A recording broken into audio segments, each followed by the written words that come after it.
आज बिल्कुल हेलमेट की पाबंदी के बाद अब मुल्तान की ट्रैफिक पुलिस जो है उन्होंने एक और बेड़ा उठा लिया है। खुद सीटीओ मुल्तान उसको लीड कर रहे हैं कि जो अंडर एज ड्राइवर हैं, चाहे वो मोटर बाइक पे हों या गाड़ियों पे, उनके लिए अवेयरनेस जो है वो जारी की हुई है। और ये जितने भी बच्चे आप देख रहे हैं ये बाइकें चलाते हुए यहाँ पर मौजूद थे, जिनको सीटीओ साहब ने कोई सज़ा नहीं दी। सज़ा इनको ये दी है कि जनाब इनको ये पम्फलेट दे दिए गए हैं जिसके ऊपर इनको अवेयरनेस दी जा रही है कि जो अंडर एज बच्चे हैं वो बाइक ना चलाएँ, वो गाड़ी ना चलाएँ, क्योंकि वो नुकसान पहुंचा सकते हैं खुद को भी और जो दूसरे लोग हैं उनको भी। इस हवाले से 9 नंबर चुंगी पे अवेयरनेस एक वॉक की जा रही है, कैंप लगाया गया है।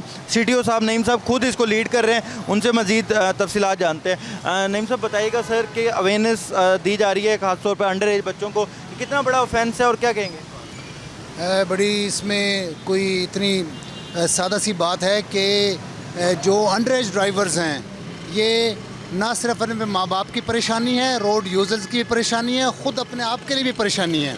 और ये इस तरह से लापरवाही का मुजाहरा करके अपनी जानों से भी हाथ धो बैठते हैं और रोड पर मुख्तलिफ़ किस्म के हादसात का बाइस बनते हैं। क्योंकि पाकिस्तान में जितने भी हादसात हैं उनमें 50% से ज़्यादा मोटरसाइकिल की इन्वॉल्वमेंट है।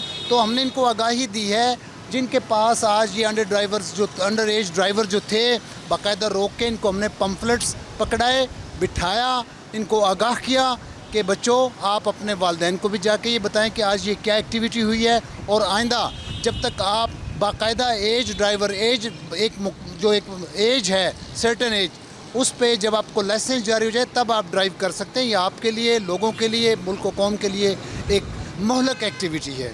यही कैंपेन लिए सीटीओ साहब खुद अपनी टीम के साथ 9 नंबर चुंगी पर मौजूद है और उनका यही कहना है कि ना सिर्फ रोडों के ऊपर बल्कि स्कूलों में, कॉलेजों में भी जाके अवेयरनेस दी जा रही है और बच्चों को ये बताया जा रहा है कि जो अंडर एज बच्चे हैं ना वो बाइक चलाएं या ना वो गाड़ियाँ चलाएं, क्योंकि वो अपने लिए तो नुकसानदेह हैं, वो रोड के ऊपर मज़ीद जो लोग हैं उनके लिए भी वो नुकसान का बायस बन सकते हैं। जी।